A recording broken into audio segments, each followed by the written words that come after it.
السلام عليكم ورحمة الله وبركاته. إن الحمد لله والصلاة والسلام على رسول الله وعلى آله وأصحابه ومن والاه.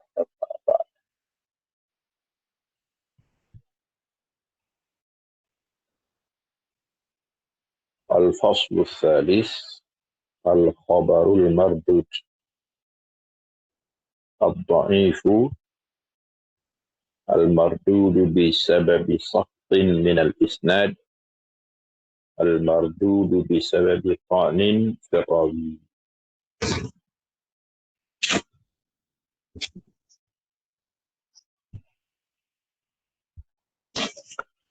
Jadi insyaAllah dalam pertemuan ini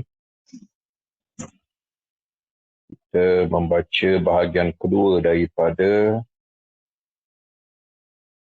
taqsimul hadis min haitsu hukmuhu, ya. Pembahagian hadis dari sudut hukumnya ataupun nilainya, ataupun min haitsul qabul war rad, dari sudut adakah kita mahu menerima hadis ataupun menolaknya. Maka hadis terbahagi kepada dua dalam kategorian ini, iaitulah bainal maqbuli wal mardud. Qismun maqbulun wa qismun mardudun. Kita dah selesaikan perbahasan berkenaan dengan al-qismul awal, iaitulah qismul maqbul. Kali ini kita masuk kepada al-qismul tsani wa huwa qismul mardud, ya, bahagian mardud. Kalau makbul terbahagi kepada dua secara asasnya, iaitulah as-sahih dan hasan. Mardud boleh dua cara, ya, sama ada satu bahagian saja, iaitulah al-hadithul dha'if. Al-hadithul dha'if terbahagi kepada dua, ya. Al-dha'if bisababi as-saqti minal isnad, al-dha'if bisababi at-ta'ni fil rawi, ya. Dha'if dengan sebab gugur sanad, dha'if dengan sebab tercela pada perawi, ya.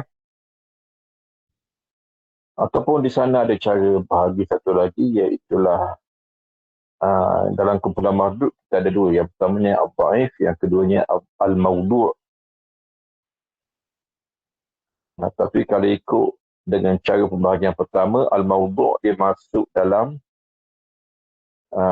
bahagian kedua tu, hadis dha'if, iaitulah bisababi ta'ni fil rawi, ya. Tak apalah, kita tengok susunan teks kita ini. Dha'if terbahagi kepada dua. Dha'if bisababi saqtin minal isnad, dha'if bisababi ta'nin fil rawi.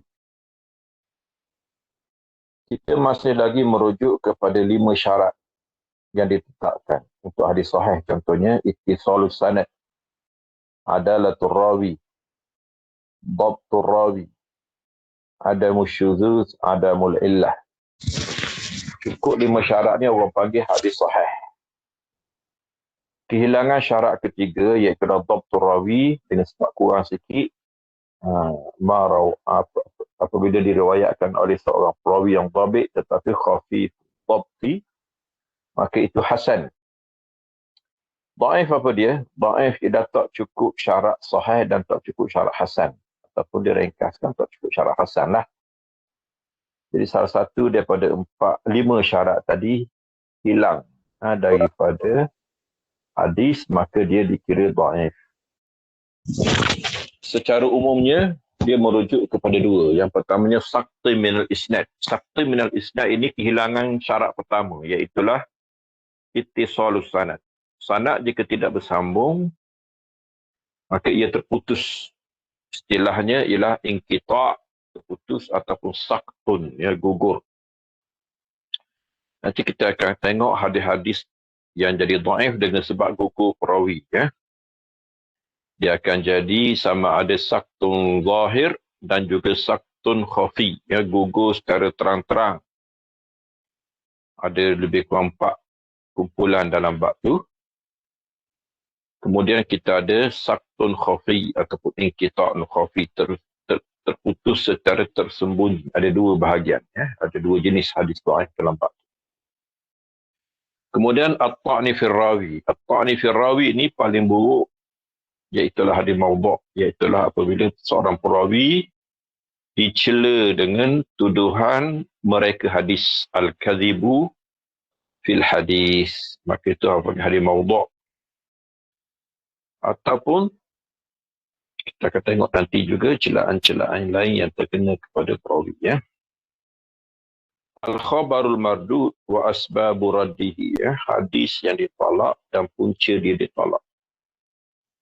Ta'rifu, apa dia ta'rif? Ini ta'rif hadis mardud. Bukan hadis dhaif. Tapi mardud secara umumnya ialah dhaif. Nama yang diberi kepada dia. Walladhi lam yatarajjah sidqul mukhbir bih. Yang tidak berat sebelah kebenaran ataupun kejujuran ataupun betulnya apa yang dia memberitahu dengannya. Maksudnya jika kita timbang hadis ni dalam neraca, dia berat sebelah tidak benar. وذلك بفقد شرط أو أكثر من شروط القبول التي مرت بنا في بحث الصحيح. Puncanya ialah kehilangan satu atau lebih daripada syarat-syarat qabul. Syarat qabul kita ada 5. Ittisalus sanad. Kalau tidak ada syaratnya, orang panggil inqita'us sanad ataupun as-saqtu fis sanad. Yang kedua iaitulah adalatul rawi. Tidak ada syarat ini, orang panggil sama ada al-fisku, kepastikan perawi, ataupun ada muru'atil rawi, perawi yang tidak bermaruah. Yang ketiga, dhabtur rawi. Dhabtur rawi, kehilangan syarat ini sama ada al-ghaflah, lalai, su'ul hifzi, buruk hafalan, kasratul awham, terlalu banyak kesilapan, macam-macam lah. Yang keempat, iaitulah ada musyuzus. Maka lawannya ialah syuzus. Kalau hadis itu ganjil, mana kesilapan seorang yang siqah berbanding dengan siqah yang lain, maka itu panggil syuzus. Hadis syaz ialah dhaif. Kemudian yang terakhir sekali, adamul illah. Jadi kalau hadis itu ada illah, dia panggil hadis ma'lul. Itu adalah hadis yang dhaif. Aksamuhu wa asbabu raddi. Jenis-jenisnya. Kita bahagikan kepada dua saja. Dhaif dengan sebab saktun minal isnad, ta'nun fil rawi. Sanad yang tidak bersambung, gugur. Ta'nun fil rawi ataupun perawi itu sendiri dicela. Dicela dua. Sama ada dicela pada adalah, syarat kedua, ataupun dicela pada dhabat, syarat ketiga. Ad-dhaif. Ini nama umum. Bagi hadis mardud, nama dia ad-dhaif. Lughatan diddul qawi. Dari segi bahasa, lawan kuat. Istilahan ma lam yajma' sifatal hasan. Yang tidak berjaya menghimpun syarat hadis hasan. Dia tak kata syarat hadis sahih. Kerana hasan pun tak cukup syarat hadis sahih. Jadi bila tak cukup syarat hadis hasan, itu dhaif. Kata Baiquni, wa kullu man an rutbatil husni qasur fa huwa dha'ifu wa huwa aksamun kuthur. Al-Baiquni dalam manzumahnya. Setiap yang dari martabat hasan dia kurang, maka itu namanya dhaif. Dan bahagiannya banyak. Yatafawatu dha'fuhu bihasbi syiddati dha'fi ruwatihi wa khifatihi. Dhaif ada dua. Dhaif syadidul dha'fi, dhaif khafiful dha'fi. Yang kuat lemah dia, yang tak kuat lemah dia, ringan lemah dia. Maka kita ada dhaif jiddan, al-wahi, munkar, dan macam-macam. Awhal asanid, sanad yang paling teruk. Sebelum ni kita belajar asahul asanid dan juga ahsanul asanid. Sanad sahih yang paling sahih, sanad hasan yang paling hasan. Kali ini sanad yang paling teruk.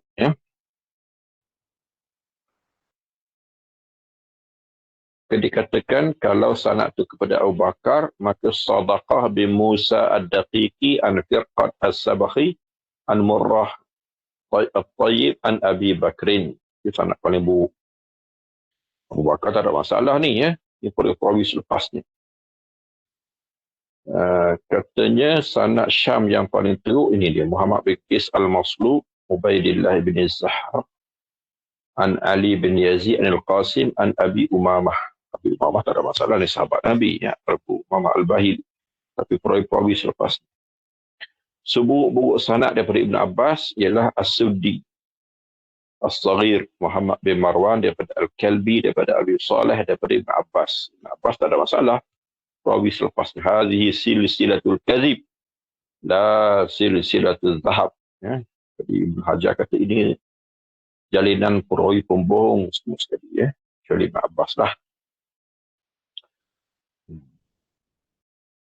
Dia bawa contoh di sini ya. Contoh di dhaif. Ma akhrajahu Tirmidzi min tariqi Hakim al-Asram an Abi Tamimah al-Hujaini an Abi Hurairah radhiyallahu anhu an Nabi sallallahu alaihi wasallam qala man ata haidan aw imra'atan fi duburiha aw kahinan faqad kafara bima unzila ala Muhammadin ya sallallahu alaihi wasallam. Maknanya dia betul tapi hadis ini dhaif ya. Siapa yang mendatangi perempuan haid, lelaki suami menyetubuhi perempuan ketika haidnya, atau perempuan pada duburnya ya, tidak pada kubulnya, atau mendatangi kahin iaitulah tukang nujum ya, faqad kafara bima unzila ala Muhammad, dia telah kufur kepada apa yang diturunkan kepada Muhammad sallallahu alaihi wasallam. Tirmizi kata, ulasan Tirmizi tentang hadis ni, la na'rifu hadzal hadis illa min hadisi Hakim al-Asram an Abi Tamimah al-Hujaini an Abi Hurairah thumma qala wa dha'afa Muhammadun Bukhari ya. Hadzal hadis min kibali isnadihi. Okey, hadis ni dhaif kerana sanadnya. Qultu li anna fi isnadihi Hakim al-Asram. Pengarang kitab kita ni Mahmud Tahan. Dia kata penyakit pada hadis ni seorang yang namanya Hakim al-Asram. Waqad dha'afa ulama. Dia yang dinilai dhaif oleh ulama ya. Ibn Hajar dalam Taqribut Tahzib, iaitulah kamus kepada perawi dalam Sunan Sitah, apa dia kata? Fihi lin. Dia ni lin. Padanya lin. Lin di sini dia mana lembut. Tapi sebenarnya dia mana dha'f. Fihi lin ay fihi dha'fun. Dia ada kelemahannya. Dhaif. Apa hukum riwayat hadis dhaif? Yajuzu inda al-hadis wa ghairihim riwayatul ahadits dhaifah. Dari segi meriwayatkan boleh. Wa tasahul fi asanidiha min ghairi bayani dhafiha. Dan meringan-ringan pada sanadnya walaupun tidak menerangkan kedhaifan. Bi khilafil ahadits al-mawdu'ah. Tapi ingat, kalau orang memasukkan hadis maudhu' dalam kumpulan hadis dhaif, di sinilah beza. Hadis maudhu' tak boleh, riwayat pun tak boleh ya. Kecuali meriwayatkan bagi tujuan memperingatkan orang ramai bahawa ini adalah hadis yang maudhu', hadis yang direka. Fa innahu la yajuzu riwayatuha illa ma'a bayani dha'f. Hadis maudhu' memang tak boleh. Dia sebenarnya dah terkeluar daripada hadis dhaif dan dia ada hukum itu sendiri, itulah haram diriwayat, dosa besar. Dan kalau jika berniat untuk merosakkan agama, menghina Nabi SAW, maka kufur, hukum dia murtad, keluar Islam dan boleh dihukum pancung. Bisyartain, okey, syarat nak riwayat hadis dhaif boleh, yang bukan maudhu' lah, boleh dengan dua syarat. Yang pertama, alla tata'allaqa bil aqaid. Jangan berkait dengan akidah. Akidah tidak menerima hadis dhaif. Alla takuna fi bain ahkam syariah. Keduanya jangan berkait dengan hukum fiqh. Fiqh pun tak menerima hadis. Fiqh juga tidak menerima hadis dhaif. Ya.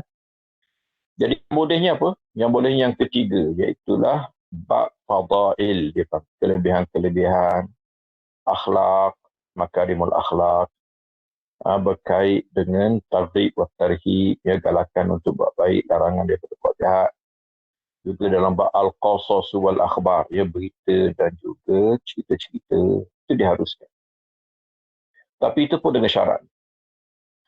Yani yajuzu riwayatuha fi mislil mawa'id, nasihat-nasihat, wa targhib wa tarhib wal qasas wa ma asbaha dzalik. وممن روي عنه التساهل في روايتها سفيان الثوري وعبد الرحمن بن مهدي وأحمد الحق. وينبغي التنبه إلى أنك إذا رويت من غير إسناد فلا تقل فيها قال الرسول صلى الله عليه وسلم. Kalau kita nak riwayatkan tanpa sanad, kalau bawa sanad, maka kalau zaman dululah, zaman orang mengenali sanad, dia boleh kenal bahawa hadis dhaif. Ataupun sekarang pun, kalau kita bawa sanad, maka tanggungjawab pendengar sanad lah untuk mengkaji siapakah yang ada dalam sanad tu. Tapi kalau kita riwayatkan secara umum tanpa sanad, jangan kata qala Rasulullah SAW. Itu orang panggil siratu jazmin. Bersungguh kita macam menasabkan sesuatu kepada Nabi SAW, sedangkan benda itu dhaif. Wa innama taqulu ruwiya an Rasulullah SAW. Diriwayatkan, ya, bahawa Nabi berkata, au balaghana, sampai kepada kita bahawa Nabi berkata, wa ma ashbaha dhalika alla tajzima binisbati dhalika alhadis li Rasul SAW. Ataupun seumpamanya yang membayangkan bahawa kita kurang pasti untuk menasabkan hadis ini kepada Nabi SAW. Dia panggil siratul tamrid. Gunalah ayat yang membayangkan ada penyakit, ya, ataupun ada masalah. Hukmul amal. Boleh ke beramal dengan hadis dhaif? Ikhtalafa ulama fil amal bil hadis dhaif. والذي عليه جمهور العلماء أنه يستحب العمل به في فضائل الأعمال. Kebanyakan ulama tersebut bahawa dia hanya boleh diamalkan dalam fadail amal. Dia berkait dengan hukum riwayat. Hukum riwayat, akidah tak boleh, fiqh tak boleh. Yang bolehnya fadail amal. Maka ulama yang mengizinkan untuk beramal dengan hadis dhaif hanya terhenti setakat fadailul amal. Itu pun 3 syarat. 3 syarat ni ketat. An yakuna dha'fu ghaira syadid. Dhaif yang tidak terlalu teruk. Macam mana nak bezakan teruk tak teruk ni, ya? Okey, saya boleh katakan bahawa kalau dhaif itu dengan sebab ta'nin firrawi, ya, terutamanya pada adalah. Kalau dihina perawi ataupun dicela perawi pada keadilannya, berkait dengan bohong, berkait dengan dituduh berbohong, berkait dengan fasik, berkait dengan tidak bermaruah, itu buruk, itu apa? Syadidul dha'fi. Dhaif dia teruk, ya. Yang tidak terlalu teruk biasanya berkait dengan as-saqtu fil isnad, gugur pada sanad, ya, dengan sebab terputus, dengan sebab mursal, dengan sebab munqati', dengan sebab mu'allaq, itu masih lagi dianggap lemah, ya. Dhaif yang tidak teruk sangat, ya. Jadi dhaif jangan teruk sangat. Kalau teruk macam maudhu' pun tak boleh pakai lah. Mungkar pun tak boleh pakai, wahi pun tak boleh pakai. Ayyan darijal hadithu tahta aslin ma'mulin bihi. Kemudian hadis ini mestilah berada di bawah asal yang telah diamalkan. Maksudnya hadis berkaitan dengan syariat ataupun akidah yang telah siap ada, ya. Macam kelebihan sembahyang. Sembahyang tak ada masalah. Tak ada hadis tu pun kita boleh sembahyang, ya. Sunat dan sebagainya, ya. Puasa juga memang dah ada, dah siap ada. Hadis-hadis sahih pun dah banyak. Zakat, sedekah, haji, buat baik kepada kedua bapa, buat baik kepada kaum kerabat. Ini dah ada aslun ma'mulun bihi, asal yang telah diamalkan. Jadi jangan pelik sangat. Jangan dia mendatangkan syariat baru ataupun hukum baru, ya, yang belum ada asal, kerana dia tidak kuat. Dia bergantung kepada asal yang telah ada. Alla ya'taqida indal amali bihi thubutahu. Kemudian masa beramal dengannya, jangan dia niat benda tu yakin sah daripada Nabi SAW. Orang panggil beramal dengan ilmu.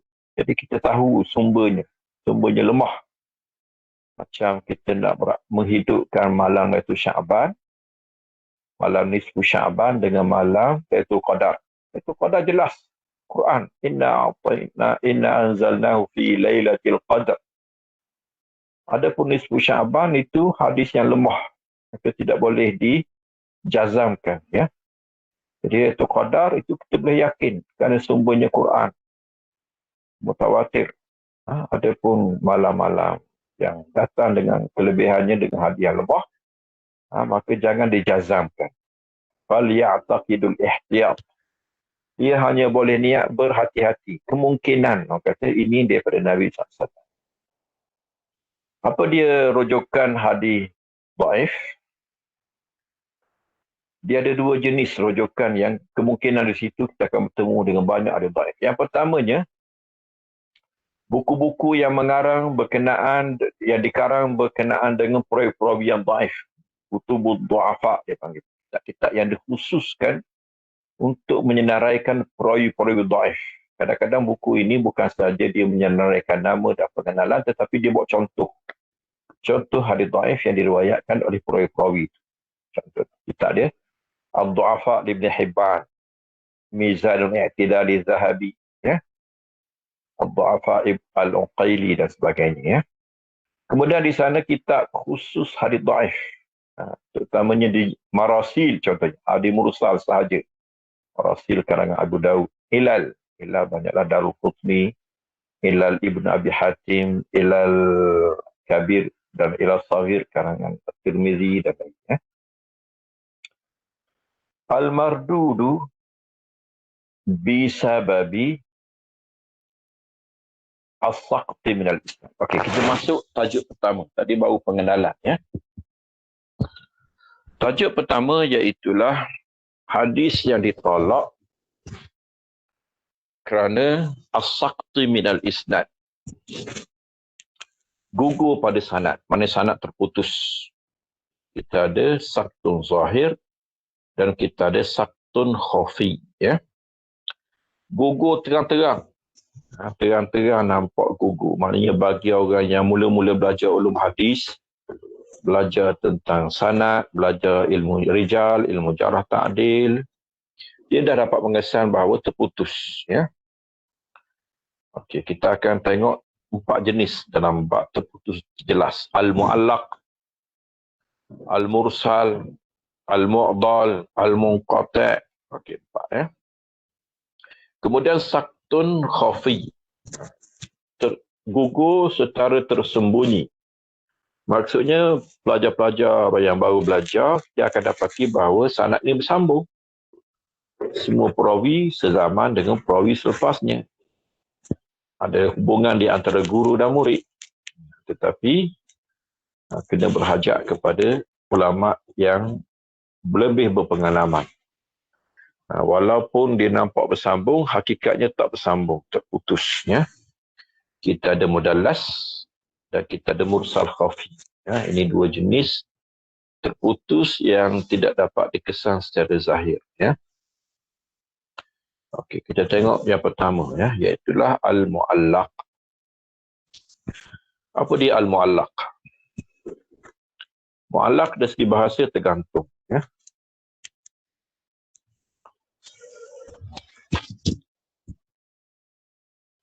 Al-mu'allaq lughatan min 'allaqa asy-syai'a bisyai'i ay natahu wa rabatahu, ya, nata sangkut, ya, rabata ikat, wa ja'alahu mu'allaqa jadikannya tersangkut, ya, ataupun tergantung, ya.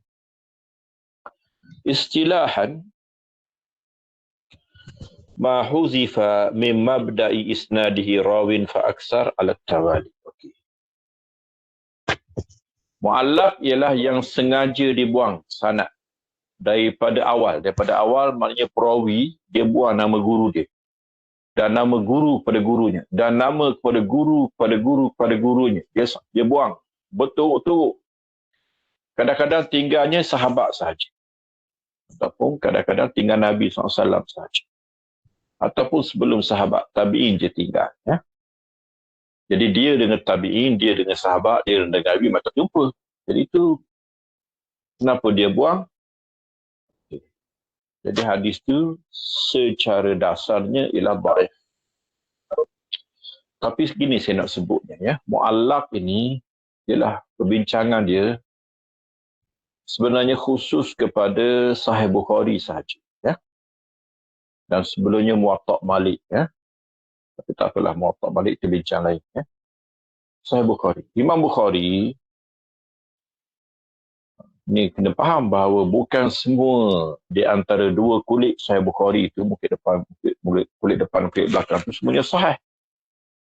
Sahih Bukhari yang sahih hanyalah usul, mana yang dibawa oleh Bukhari sanad daripada awal sehingga penghujung. Ya. Sahih Bukhari dia bermula dengan dipanggil tarjamah, tajuk.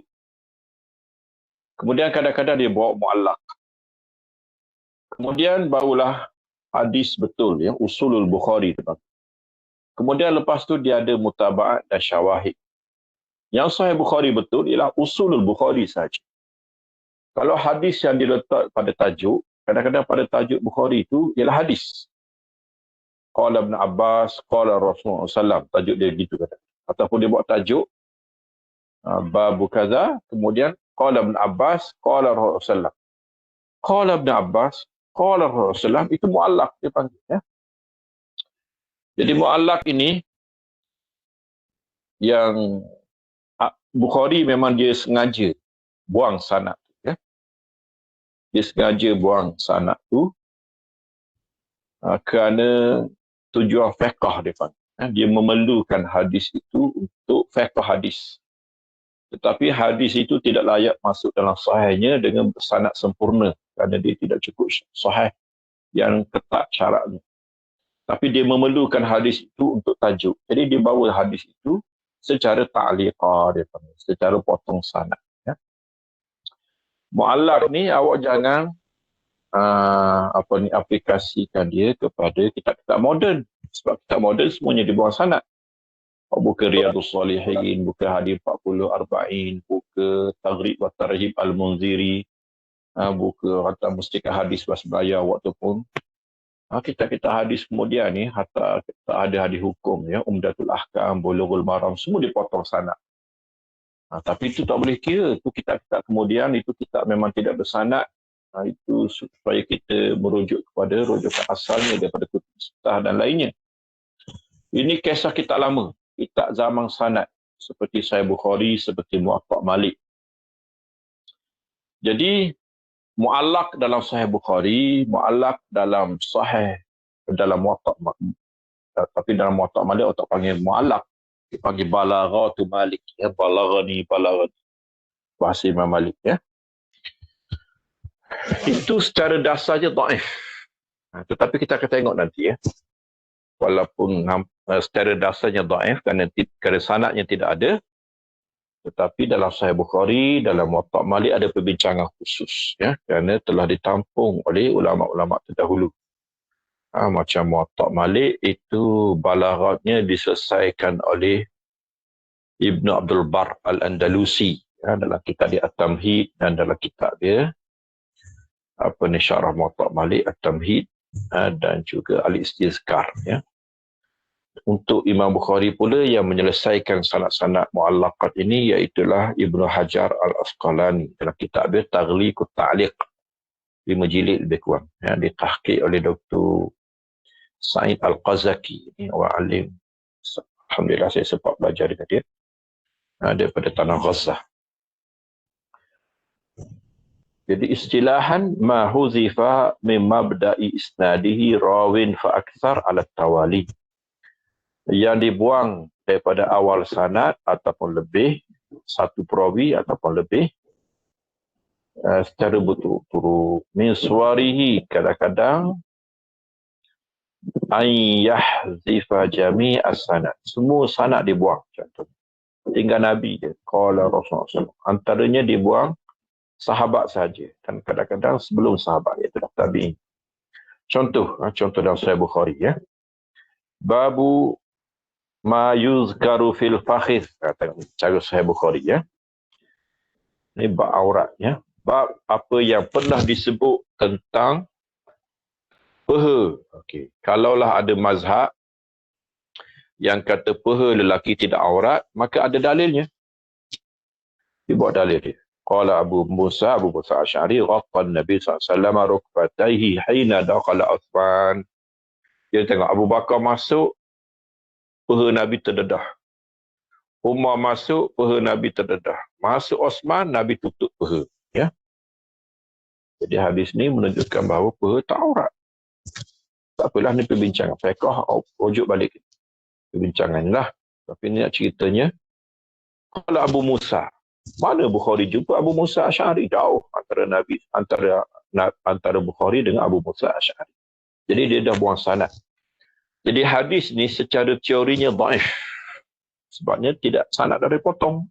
Sebab cara hadis sahih ialah mattasala sanaduhu, yang sanadnya bersambung. Tapi adakah dia benar-benar dhaif? Sebenarnya hadis ni ada sanad. Kena buka balik kitab Taghliqut Ta'liq Ibnu Hajar. Di sana Ibnu Hajar bawa sanad. Imam Bukhari pun ada sanad tu. Cuma sengaja dia tak nak bawa untuk dia menjelaskan bahawa dia tidak mengiktiraf hadis ini sahih menurut syaratnya. Walaupun mungkin sahih yang lebih rendah. Ya. Hari ini hadis ini sahih. Hadis ni dengan nilai yang baru ataupun dengan ta'rif yang disebut oleh Ibn Hajar dalam Nukhbatul Fikar, dia melengkapi hadis-hadis sahih. Ya. Tapi Bukhari belum mengiktiraf. Tapi dia bawa hadis ini untuk kepentingan tajuk. Dia fiqh. Fahadha hadis mu'allaq li'anna al-Bukhari hadhafa jami'a isnadihi illa as-sahabi wa huwa Abu Musa al-Asy'ari. Ya. Hukmuhu. Al-hadis mu'allaq mardud. Asalnya ditolak. Karnahu faqada syartan min syurutil qabul. Dia kehilangan satu syarat di antara syarat-syarat hadis itu diterima. Ya. Wa huwa ittisalus sanad. Tapi tengok, jangan cepat sangat ya. Hukum mu'allaqat dalam Sahih Bukhari. Dalam Sahih Bukhari dan Sahih Muslim. Banyak Bukhari je. Muslim ada setempat je hadis mu'allaq. Bukhari yang banyak buat kerja. Okey. Ma zukira, ini rumusan yang dibuat oleh Ibnu Hajar. Ya. Apa yang disebut dengan sirah jazam, Bukhari kata, qala. Macam tadi, qala Abu Musa Asy'ari. Zakara, haka. Maka itu hukumnya sahih. Banyakkan. Ma zukira bisirati tamrid, kalau dia kata dengan sirah yang kurang meyakinkan, qila zukira hukiya, ini pun biasanya sahih juga. Cuma ada yang hasan, ada yang dhaif. Dhaifnya tak terlalu maudhu' memang tak ada lah. Itu Sahih Bukhari. Dhaif pun dhaif yang tak teruk sangat biasanya. Ya. Kemudian satu lagi kita baca ya. Al-Mursal. Al-Mursal, mursal ialah, mursal dari makna mursal, dilepaskan. Ini hadis yang dilepaskan oleh tabi'in terus kepada Nabi SAW tanpa menyebut nama sahabat. Ya. Kita akan bincang dhaif yang ringan-ringan dulu. Munqati' tengok tadi mu'allaq. Mu'allaq walaupun teorinya dhaif, tapi dari segi praktisnya kebanyakannya sahih. Ya. Mursal begitu juga. Mursal sebenarnya kita kata tak apalah, berbincang lain. Mursal ialah satu fenomena yang berlaku di kalangan tabi'in yang mereka masih lagi meriwayatkan hadis dengan cara sahabat. Sahabat dia terus kepada Nabi SAW. Kadang-kadang sebenarnya dia bukan ambil daripada Nabi, dia ambil daripada sahabat seumpama. Sahabat guru mereka sahabat. Kemudian barulah Nabi SAW. Tapi sahabat dia buang nama guru terus kepada Nabi SAW kerana itulah adat periwayatan di zamannya. Sebab sanad datang selepasnya. Meminta sanad ini, al-isnad, ini datang di zaman tabi'in. Tapi pembesar-pembesar tabi'in, orang-orang lama, yang kebanyakan gurunya sahabat seperti Al-Hasan Al-Basri, masih lagi mengamalkan periwayatan seperti periwayatan sahabat. Jadi bermasalah. Kerana dia tidak menyebut nama sahabat yang mengambilnya. Itu tak ada masalah kalau sahabat yang hilang. Tapi dibimbangi bahawa ada yang selain daripada sahabat. ada guru lain antara dia dengan sahabat itu.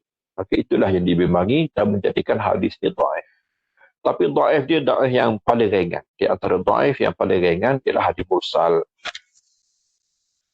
Lughatan min arsala bimana atlaqa, ya. Jadi mursal dengan mana mutlak, dilepaskan, dibebaskan. Arsaltuhu atlaqtuhu. Ma saqata min akhiri isnadihi man ba'da tabi'in, ya, yang gugur hujung sanad selepas tabi'in.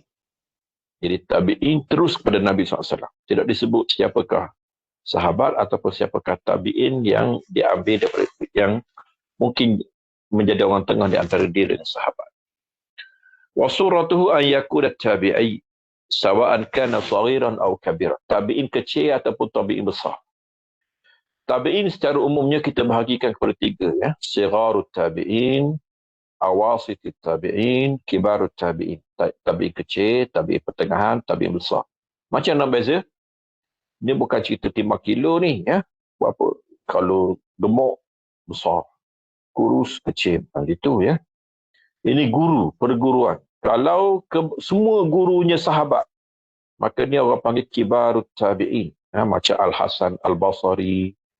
Ini semua gurunya sahabat, ya. Ataupun sebahagian besarnya. Ada sahabat, ada yang tak ramai jumpa sahabat.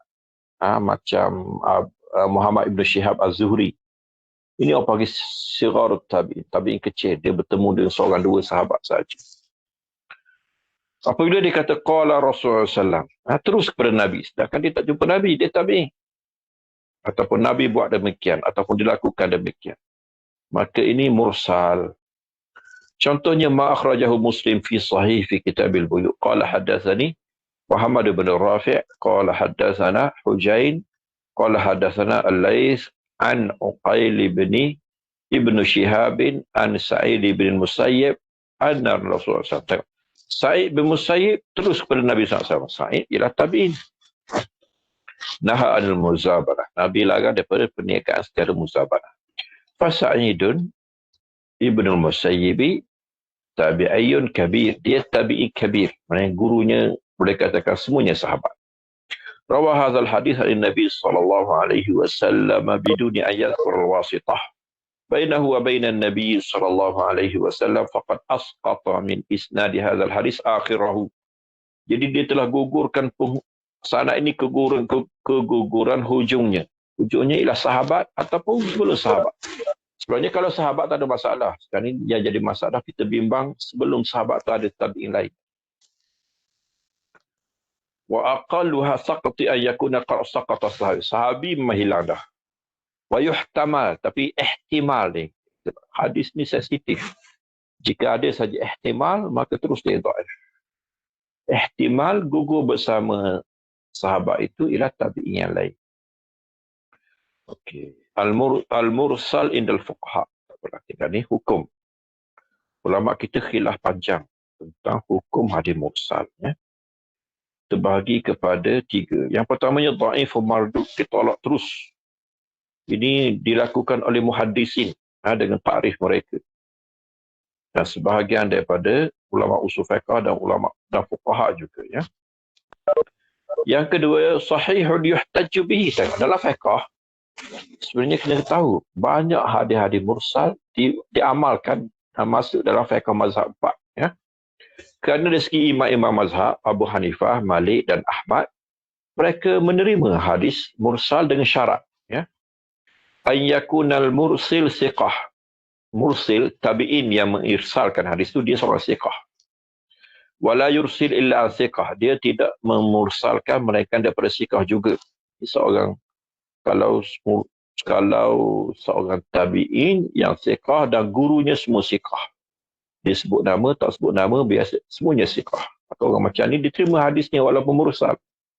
Wa hujjatuhum anna tabi'iyya siqah la yastahil an yakuna qala sallam illa idza sami'ahu min siqah. Hujjah mereka, tabi'in siqah dia tidak akan menganggap halal untuk berbohong pada Nabi SAW. Kalau dia kata qala sallam, itu memang Nabi kata betul. Jim qabuluhu bi syurut. Ini mazhab kita Syafi'i, ya, dalam kitab Risalah. Diterima tapi dengan syarat yang lebih ketat, ya. Jadi nak ceritanya Imam Mazhab 4 terima secara umumnya, tapi dengan syarat-syaratnya. Dia kata salah satu fil mursil, 3 syarat pada perawi, wa wahidun fil hadis mursal. Okey, satunya syarat pada matan ataupun syarat pada marwi, ya. An yakun al mursil min kibarit tabi'in. Kalau perawi itu kibar. Kita dah beritahu kibar tabi'in ialah semua gurunya sahabat. Jadi kemungkinan besar ataupun memang itulah yang hilang itu memang sahabat. Sahabat tak ada masalah walaupun tidak disebut nama. Wa idza samma man arsala anhu samma thiqatan. Setakat ini apabila dia sebut nama guru, gurunya thiqah semuanya. Idza syarakahu al-hufaz al-ma'mun lam yukhalif. Jika ada sokongan-sokongan lain, ya. Hufaz di kalangan tabi'in meriwayatkan seperti riwayatnya tidak menyanggahi. Kemudian satu syarat daripada syarat marwi, ya, syarat matan. Anjur wal hadis bin wajin akhar musnada. Hadis ini disokong oleh jalan lain yang bersambung kepada Nabi SAW. Musnada ay marfu'an.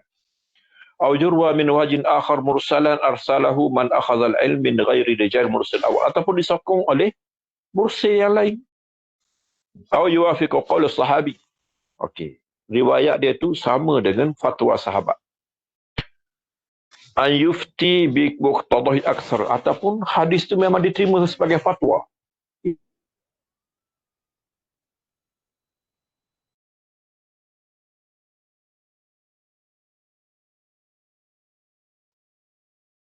Diizinkan, ya.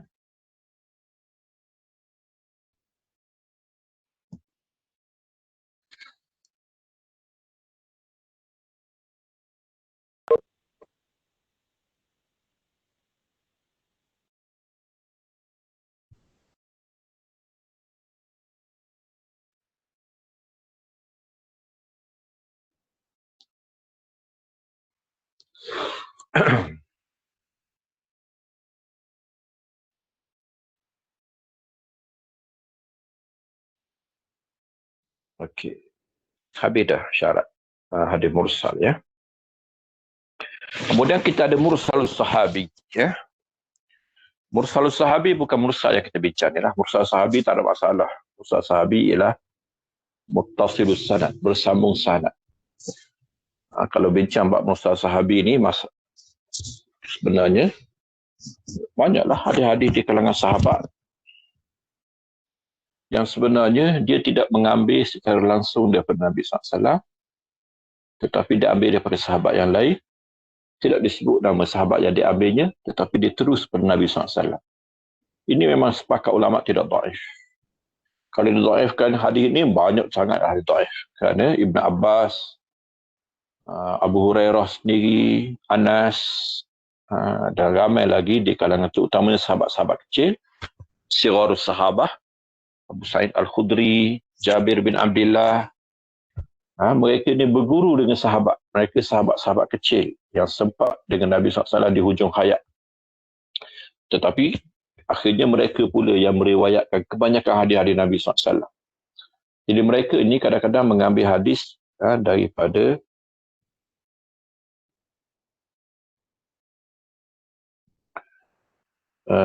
Nabi SAW secara daripada orang tengah, tetapi tidak disebut nama guru, terus pada Nabi SAW. Mursalus sahabi huwa ma akhbara bihi sahabi an qawlin Nabi SAW atau fi'lihi wa lam yasma'hu aw yushahiduhu. Memang dia tak dengar langsung daripada Nabi, dan dia tak saksi pun peristiwa itu, dan nampak pun bahawa dia tak sempat dengan peristiwa itu. Imma li sighari sinni, sama ada dia budak, atau ta'akhuri islami, ataupun Islamnya lewat, atau ghiyabi, ataupun dia tak hadir majlis itu.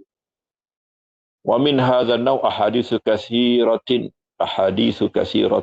li sighari sahabah. Banyak hadis kita dapat ini semuanya sighari sahabah. Sahabat yang mengambil hadis daripada Nabi SAW tidak banyak, tetapi mengambil hadis daripada sesama sahabat ataupun orang lama di kalangan sahabat, kibarus sahabat. Ibn Abbas, Ibn Zubair, Abdullah bin Zubair. Hukmu mursalis sahabi, mursal sahabi tak ada masalah. الصحيح المشهور الذي قطع به الجمهور أنه صحيح محتج به. Ya, dia memang sahih. Dibuat hujah dengan ini. Ya.